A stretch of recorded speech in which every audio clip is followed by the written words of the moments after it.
হ্যাঁ, সর্বনাশ! রাজকোষাগার যে দেখছি একেবারে খাঁ খাঁ করছে।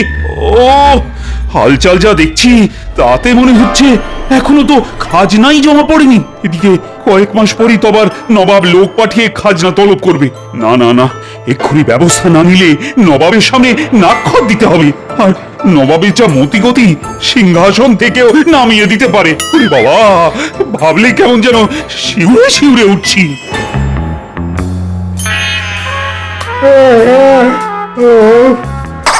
এই জানি বাবা, আর কতক্ষণ এরকম ঘাড় গুঁজে বসে থাকতে হবে? করলেই তো অকাজ করবেন, তার থেকে চুপচাপ বসে আছেন এটাই ভালো হচ্ছে নাকি? আর তুমি কি কাজের বেলা কাজই, আর কাজ ফুরলেই পাজি। আই, একে তাকে পাজি বলার আগে নিজে কি সেটা ভেবে দেখেছো? এই তো আপনি এসে গেছেন মহারাজ। আসবো না তো কি, ওই ভুয়ো কোষাগারে বসে ধুনো দেব আর আরতি করব? ঠিকই তো, এসব কি আর আপনার কাজ মহারাজ? একে মনে হচ্ছে মহারাজ মেজাজের একেবারে 14টা বাজিয়েই এসেছেন, তার উপর আবার গোপাল ফোড়ন কাটছে। ফোড়ন ছড়িয়েই তো রন্ধনকে সুস্বাদু করে পরিবেশন করে গোপাল। ওদিকে রাজ সিন্ধুকের অবস্থা বেহাল, আর এদিকে মজলিস হচ্ছে। ওই ব্যাপারটা আপনি আমার ওপর ছেড়ে দিন মহারাজ। এই তোমার ওপর ছেড়ে ছেড়েই তো আজ এই অবস্থা হয়েছে। দেখতে এরকম আমরা আটির মতো হলে কি হবে? পেট যা ভরার মন্ত্রী মশাইয়েরই ভরেছে। পেট আমার ভরেছে আর ঢেকুর তুলছে গোপাল। এদিকে রাজস্ব আদায় তো ডকে উঠেছে। এখন বাজে বকবক বন্ধ করে কাজের কথাটা বলবে। সেটাই তো বলছিলাম মহারাজ, আমার উপরে সম্পূর্ণ দায়িত্ব ছেড়ে দিন। আপনি শুধু দেখবেন সবার কাছ থেকে আমি কিভাবে পয়সা আদায় করি। তবে দেখবেন মন্ত্রী মশাই, আপনার খপ্পরে পড়ে যেন বেচারা প্রজাদের প্রাণটা ছপ করে চলে না যায়। এই, তুমি কি বলতে চাইছো বলো তো গোপাল? মহারাজ, গ্রামের বেশিরভাগ চাষি সবেমাত্র ধান বুনেছে, তাই তাদের পক্ষে এই মুহূর্তে খাজনা দেওয়া সম্ভব নয় মহারাজ। তবে এটাও জেনে রাখো গোপাল, সোজা আঙুলে ঘি না উঠলে আঙুল মাঝে মাঝে বাঁকাতেও হয়। না না না, মন্ত্রীকে একটা সুযোগ দেওয়া দরকার। চিন্তা করবেন না মহারাজ, আপনাকে বিপদ থেকে আমি করব উদ্ধার। তাহলে যে এবার একটু নড়ে চড়ে বসতে হয়। এই যে অনেক খাজনা বাকি, দিচ্ছ কেন ফাঁকি? খাজনা মেটাও সবাই, নইলে হবে জবাই। তাই সুরসুর করে দিয়ে দাও দেখি মালকড়ি কি আছে। মন্ত্রী মশাই, চাষবাসে তো এই অবস্থা, এখন কথা কি করে দেব বলুন দেখি? তাই বললে হয়? দিয়ে দে, যা আছে ভালোই ভালোই, না হলে কিভাবে আদায় করতে হয় আমার জানা আছে। না না না, রক্ষা করুন, রক্ষা করুন, যা আছে আমি তাই দিচ্ছি, রক্ষা করুন।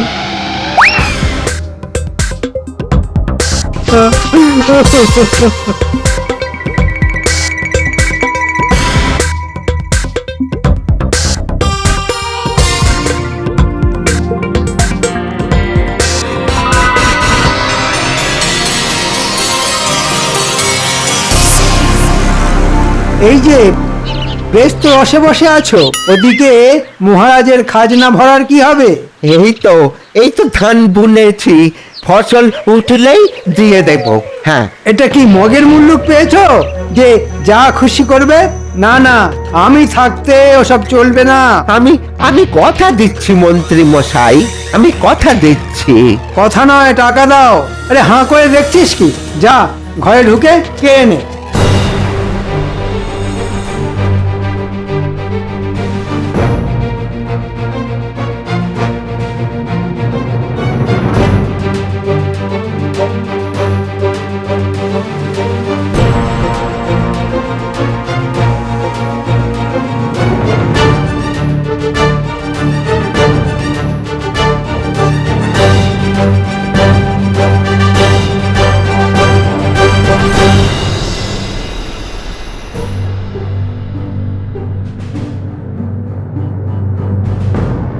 এমন ভাবে সব কেড়ে নেবেন না।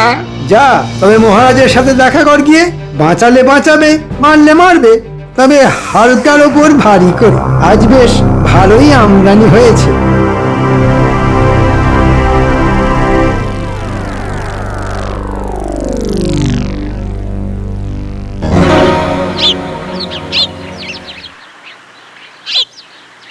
আমাদের সমস্যার কথা একদমই শুনবে। ঠিক বলেছিস। এখন এখন আমাদের ওই গোপাল দাদাই ভরসা। আমরা সবাই মিলে বললে গোপাল দাদা নিশ্চয়ই কিছু একটা উপায় বার করে দেবে। হয়তো গোপাল দাদা, চল চল চল সব ভালো করে গিয়ে ওকে ধরি।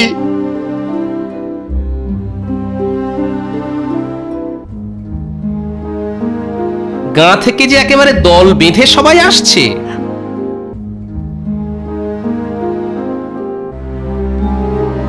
ব্যাপার খুবই গুরুতর গোপাল দাদা। মন্ত্রী মশাই জোর করে আমাদের যা আছে সব কেড়ে নিয়েছে। টাকা পয়সা, গয়নাঘাটি, এমনকি এমনকি ওই জমির দলিলও ছাড়ছেন না। ঠিক যা ভেবেছিলাম তাই। বেচারা প্রজাদের জবাই করে মন্ত্রী বেটা কামাই করতে শুরু করেছে। আর যাদের কিছুই দেওয়ার মুরত নেই তাদের মহারাজের কাছে গিয়ে দরবার করতে বলেছেন। তুমি কিছু একটা করো গোপাল দাদা। এড়ে গরু তেড়ে এলে সরে যাওয়া ছাড়া আর কি উপায় আছে ভাই? তার মানে তুমি আমাদের সরে পড়তে বলছো? না না, এখনই নয়, তবে বলা তো যায় না কখন যে কি হয়ে যায়। তবে আপাতত তোমাদের এই সমস্যার কথা মহারাজকে গিয়ে জানাবো। তাতে কি কোনো কাজ হবে? কাজ যাতে হয় সেই চেষ্টাই করব আমি। মন্ত্রীমশাই যে জোর করে সবার ঘাড় মোটকে মালকড়ি সটকাচ্ছেন সেটাও ফাঁস করে দেব। দেখ কি হয়। হ্যাঁ হ্যাঁ, দেখি কত তাড়াতাড়ি তোমাদের এই সমস্যার সমাধান করা যায়। তবে তার আগে মন্ত্রীমশাই যেমন বলেছেন তেমনটি করো। কি করব গোপাল দাদা? কেন, ঝপ করে গিয়ে খপ করে মহারাজের পা দুটো ধরে ফেলো। বেশ বেশ, তাহলে আমরা এখন আসি গোপাল দাদা। হ্যাঁ, আমরা এখন আসি। হ্যাঁ হ্যাঁ, এসো সবাই। উফ, এদিকে বেচারাদের অবস্থা দিন আনি দিন খাই, আর ওদিকে মন্ত্রী মশাই তো নয় যেন সাক্ষাৎ কসাই।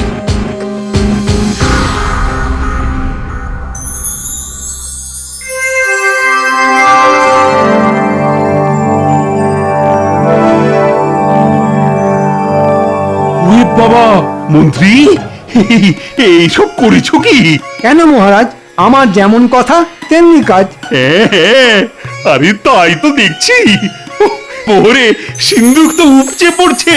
পড়বেই তো মহারাজ, দিনে দিনে দেখুন আরো কত কি হয়। আবার কি হবে মন্ত্রী? এ তো সবে শুরু, এখনো তো পুরো পালা বাকি আছে। তার মানে আরো ধন দৌলত, আরো সোনা দানা। ঠিক ধরেছেন মহারাজ, কোষাগারের কোনা কোনা আমি সোনা দিয়ে মুড়ে দিতে চাই। উহ, কি বলছো কি মন্ত্রী? চালাও চালাও মন্ত্রী, যে করেই হোক আমার আরো টাকা চাই। চিন্তা করবেন না মহারাজ, আমি যখন একবার হাত লাগিয়েছি তখন প্রজাদের পাত আমি খালি করেই ছাড়বো। শোনো মন্ত্রী, শুধু কোষাগার নয়, আমি আমার গোটা রাজপ্রাসাদ সোনায় মুড়ে দিতে চাই। ধৈর্য ধরুন মহারাজ, হবে সব হবে। কথাতেই তো আছে সবুরে নেওয়া ফলে।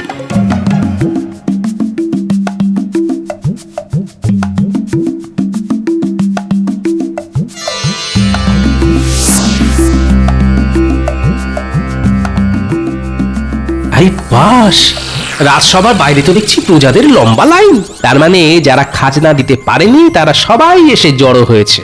যাই দেখি রাজসভায় মহারাজ এদের কেমন খাতির করে, আর প্যাকাল মন্ত্রী বসে বসে কেমন প্যাচ পাকায়।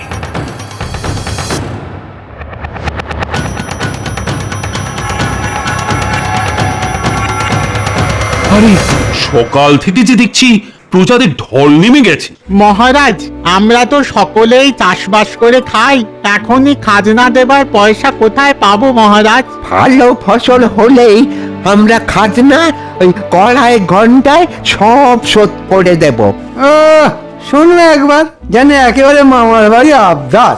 যা সামান্য কিছু জমানো আছে সেটাও যদি দিয়ে দিই তাহলে সংসার পরিবার নিয়ে যাবো কোথায়, আর খাবোই বা কি মহারাজ? না না না, ওদের অসুবিধের কথাও তো শোনা দরকার। কিন্তু প্রজাদের কথা শুনে মনে হচ্ছে ওরা বেশ কষ্টেই আছে। ও, ওদের কষ্টে যেন আপনার আর চোখে ঘুম আসছে না রাজপণ্ডিত। প্রজারা যেখানে খেতে পাচ্ছে না সেখানে সেখানে ঘুমানোর কথা আসছে কোথা থেকে মন্ত্রী মশাই? মন্ত্রী মশাই তো জানেন, কাজের মধ্যে দুই, খাই আর শুই। আমাদের কথা একটু ভাবুন মহারাজ। যা ভাবার আমার ভাবা হয়ে গেছে। আপনি ঠিক কি ভেবেছেন সেটা তাহলে ওদের বলে দিন মহারাজ। হ্যাঁ হ্যাঁ, বাচ্চা ছেলের মতো বায়না না করে এখন মানে মানে সবাই খাজনা দিয়ে রাজকোষাগার ভরে ফেলো দেখি। কিন্তু এটা তো জোরজার মুলুকতার হয়ে যাচ্ছে মহারাজ। আচ্ছা, তাহলে এবার তুমি আমায় শেখাবে যে কি করে আদর করে খাজনা আদায় করতে হয়, তাই তো? মহারাজ, আপনি পিতা, প্রজারা আপনার সন্তানের মতো। আপনি যদি ওদের কথা না ভাবেন তাহলে ওরা কোথায় যাবে? যেদিকে দু চোখ যায় সেদিকে যাবে। এখানে থাকতে গেলে খাজনা দিয়েই থাকতে হবে। মন্ত্রী ঠিক বলেছে। ভদ্রলোকের এক কথা, গুনে গুনে খাজনা দাও, রাজ্যে থাকার সুযোগ পাও। তাহলে খাজনা দিতে না পারলে বেচারারা সর্বহারা হয়ে যাবে মহারাজ। এই তো, এতক্ষণে একেবারে ঠিক বুঝেছ। সবাইকে না একেবারে ভিটে মাটি ছাড়া করো।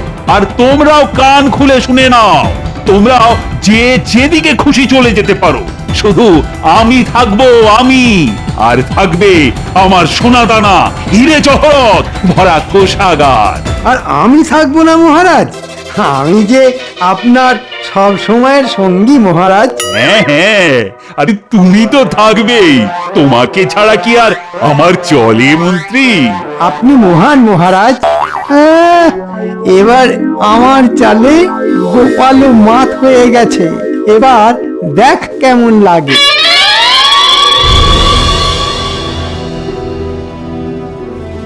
আমার তো চিন্তা হচ্ছে এই ভেবে যে মহারাজ ক্রমশ স্বৈরাচারী হয়ে উঠছেন। প্রজাদের ভালোর কথা ভুলে গিয়ে মহারাজ তো মূর্খের স্বর্গে বাস করছেন। মন্ত্রী মশাই যেমন বোঝাচ্ছেন মহারাজও তেমনিই বুঝছেন। ওই মন্ত্রী মশাইয়ের পাল্লায় পড়েই তো মহারাজ গোল্লায় গেলেন। মহারাজ লোভের বশে জ্ঞান শূন্য হয়ে সবাইকে রাজ্য থেকে তাড়িয়ে দিতে চাইছেন। প্রজাদের কাছ থেকে ওই জোর করে কেড়ে নিতে আমারও মন চাইছে না। মা, মহারাজের আবার হলো কি? আমি তো তখন থেকে বসে তাই ভাবছি। তাড়াতে আর কি বাকি রেখেছে সভাকবি? যা বলার তা তো মহারাজ মুখের উপর বলেই দিয়েছেন। পোষালে থাকো, না হলে আসো। প্রজারা দলে দলে রাজ্য ছেড়ে বেরিয়ে যাচ্ছে।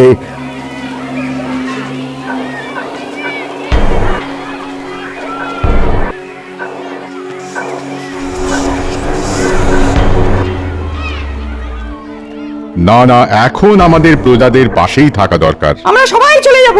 রাজ্যে পড়ে থাক শুধু মহারাজ আর মন্ত্রী। চলুন তাহলে শপথ করি, লজ্জা ঘেন্না ভয় তিন থাকতে এই রাজ্যে আর নয়। চলে তো যাব, কিন্তু কিন্তু যাব কোথায়? আর এইভাবে চলে গিয়ে কি মহারাজকে কোনো শিক্ষা দিতে পারবো? মহারাজ কি নিজের ভুল বুঝবেন? সে ব্যাপারটা আমার উপরেই ছেড়ে দিন রাজবৈদ্য। কাকে ধরে কি কাজ হয় সেটা আমি ভালোই জানি।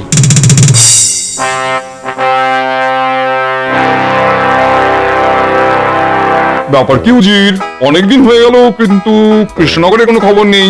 কার খবর নেবেন জাহাপানা? হ্যাঁ, কার খবর নেবেন? কৃষ্ণনগরের প্রজাদের খবর নাকি মহারাজ কৃষ্ণচন্দ্রের খবর? সত্যি কথা যদি শোনো তবে বলি, আমার না গোপালের খবর জানতে ইচ্ছে করছে খুব। সবাইকে ছেড়ে শেষে কিনা গোপাল? ওই বাবা, গোপালকে দিয়েই শেষ, গোপালকে দিয়েই শুরু। সব কাজে ওই তো নাটের গুরু। সে অবশ্য আপনি ঠিকই বলেছেন। গোপালের বুদ্ধির প্যাঁচে পড়ে আপনি কম নাকানি চোবানি কি খেয়েছেন? হ্যাঁ, কি বললে উজির? আমি তো কত কি বলি জাহাপানা, সব কথা কি আর শুনতে হয়? হ্যাঁ, কারোর কথা শুনুন না শুনুন, আমার একটা আর্জি যে আপনাকে শুনতেই হবে জাহাপনা। আরে আরে আরে, গোপাল যে, এই দেখো দেখো, আমি তো এক্ষুনি তোমার কথাই ভাবছিলাম। শয়তানের কথা ভাবছিলেন, শয়তান এসে হাজির। এ তো আমার পরম সৌভাগ্য। বলো বলো বলো বলো গোপাল, কি তোমার আর্জি? আমি চাই কৃষ্ণনগর রাজ্যটা পুরো কাঁটা তারের বেড়া দিয়ে ঘিরে দিন জাহাপনা। হ্যাঁ, সে কি? কি আবার কি? দিন না জাহাপনা, দেখবেন এতে আপনার লোকসান ক্ষতি কিচ্ছু হবে না। যাই করবেন একটু বুঝে শুনে করবেন জাহাপানা। উজির ঠিক বলেছে। আগে আমার অনেক ষড়যন্ত্রের হাত থেকে কৃষ্ণনগরকে বাঁচিয়েছে গোপাল, কিন্তু আজ কেন উল্টো কথা বলছে? বলছি তার কারণ এখন মহারাজ কৃষ্ণচন্দ্রেরও একটা শিক্ষা পাওয়ার দরকার আছে। তোমার বুদ্ধির জোর আমার খুব ভালো করেই জানা আছে। তাহলে আপনি এটা ভালো করে বুঝতে পারছেন যে আমার আর্জি যদি আপনি মঞ্জুর না করেন তাহলে আপনিও বিপদে পড়লেও পড়তে পারেন। দেখি গোপাল তো আপনাকে ভয় দেখাচ্ছে জাহাপানা। হ্যাঁ, ভয় দেখাই আর ভক্তি করি, কৃষ্ণনগরকে বাঁচাতে এটা আমাকে করতেই হবে জাহাপনা। বেশ বেশ, তোমার কথা রাখতে কৃষ্ণনগরের চারিদিক আমি ঘিরে দিতে বলছি। শুধু ঘিরে দিলেই হবে না, তার ধারে ধারে আপনার পাহারাদারদেরও বসিয়ে দিতে হবে। আর পরে আর কি করতে হবে সেটাও ঠিক সময়ে আমি বলে দেব। তাই হবে। তুমি কিন্তু কথা দিয়েছো গোপাল যে এতে আখেরে আমারই লাভ হবে। আপনিও আমার কথা মিলিয়ে নেবেন।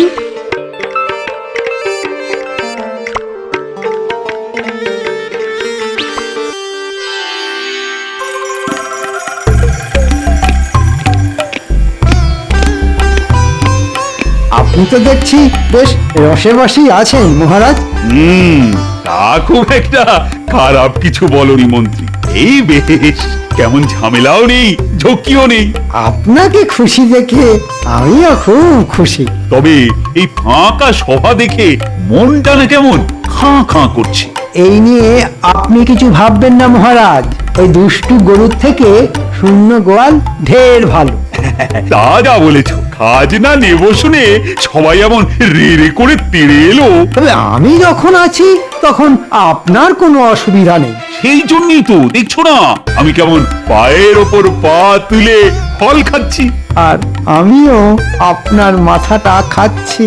ওদিকে আদায়পত্র সব ঠিক মতো হচ্ছে তো মন্ত্রী? না দিয়ে যাবে কোথায় সব, আমি একেবারে কড়া নজর রাখছি। হ্যাঁ, তুমি তাহলে ওদিকটা দেখো, আমি বরং এদিকটা দেখি।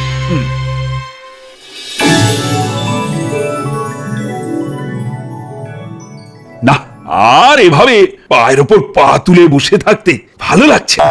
তাহলে কি করবেন মহারাজ? আমার খুব ইচ্ছে করছে আমি নিজে গিয়ে একবার খাজনা আদায়ের ব্যাপারটা দেখি। এই কেন করেছে, এই আবার কেমন ইচ্ছে? চল, আজ আমি তোমার সঙ্গেই যাব। আমি গেলে দেখবে খাজনা আদায় দ্বিগুণ হয়ে যাবে। ইচ্ছে যখন হয়েছে তখন চলুন।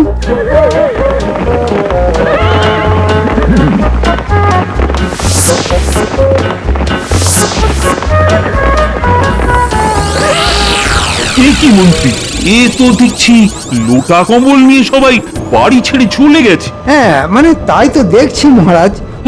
রাজ্যে সব দোকানপাটও তো দেখছি বন্ধ হয়ে গেছে।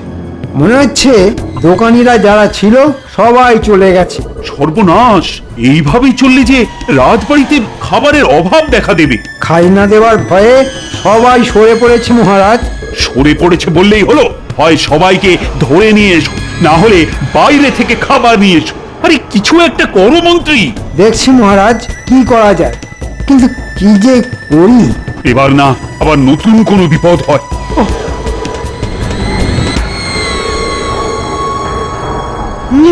না, এবার ঠাড়া সামলা। এতদিন ছিল খাজনা, এবার নতুন বাজনা খাদ্যশস্য জোগাড় করে আনতে হবে। এই মরেছে, এই যে দেখছি ঘিরে দিয়েছে, তার উপর আবার পাহারা বসিয়েছে। এই এই কে রে লুকিয়ে লুকিয়ে ঢুকছিস? নবাবের আদেশ আছে, কেউ এখান দিয়ে ঢুকতেও পারবে না আর বেরোতেও পারবে না।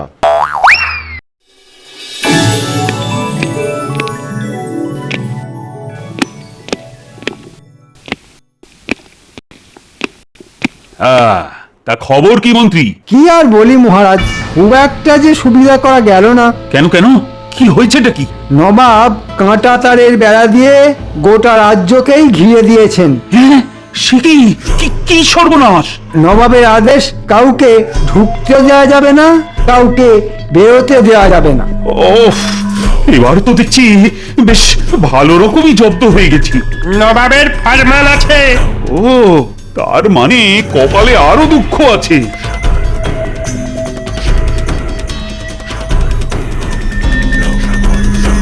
নবাবের আবার কি চাই মহারাজ?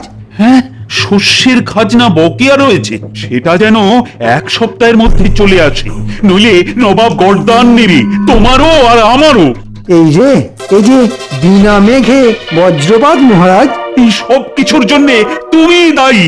এই দেখুন, এখন যত দোষ সব যেন এই নন্দ ঘোষের। তোমার ভয়ে তো সব প্রজা হাওয়া হয়ে গেছে। এখন আমি শস্যের খাজনা পাবো কার কাছে? আমি তো আপনার মুক্তেই করেছি মহারাজ। না না না, এবার যা করার আমাকেই করতে হবে। ওরে বাবা, একটুতেই কেমন যেন, উফ বাবা, হাঁপ ধরে যাচ্ছে, কিন্তু না, এই কাজ তো আমাকেই করতে হবে। আর তো কেউ নেই। ও ও ও এবার বুঝছেন তো মহারাজ, প্রজারা কেমন মাথার ঘাম পায়ে ফেলে আপনার মুখে হাসি ফোটায়, আর আপনি মন্ত্রীর তালে তাল ঠুকে তাদেরকেই কাঁদতে কাঁদতে ঘর ছাড়া করলেন। আমি আমার ভুল বুঝতে পেরেছি গোপাল। আর এটাও বুঝতে পেরেছি যে এই সব কিছুর জন্য ওই মন্ত্রী বেটাই দায়ী। যাক, দেরিতে হলেও আপনার বুদ্ধি ফিরেছে তাহলে। আর আমি এটা বুঝতে পেরেছি যে সবই তোমারই বুদ্ধি, তাই তুমি প্রজাদের রাজ্যে ফিরিয়ে আনো গোপাল, ফিরিয়ে আনো। সে না হয় আনবো, কিন্তু নবাবকে যে শস্য খাজনা দিতেই হবে মহারাজ। আরে প্রজারা ফিরলেই তো আমি সঙ্গে সঙ্গে নবাবকে সব হিসেবপত্র মিটিয়ে দিতে পারবো। বেশ, তবে সব আগের মতোই হোক।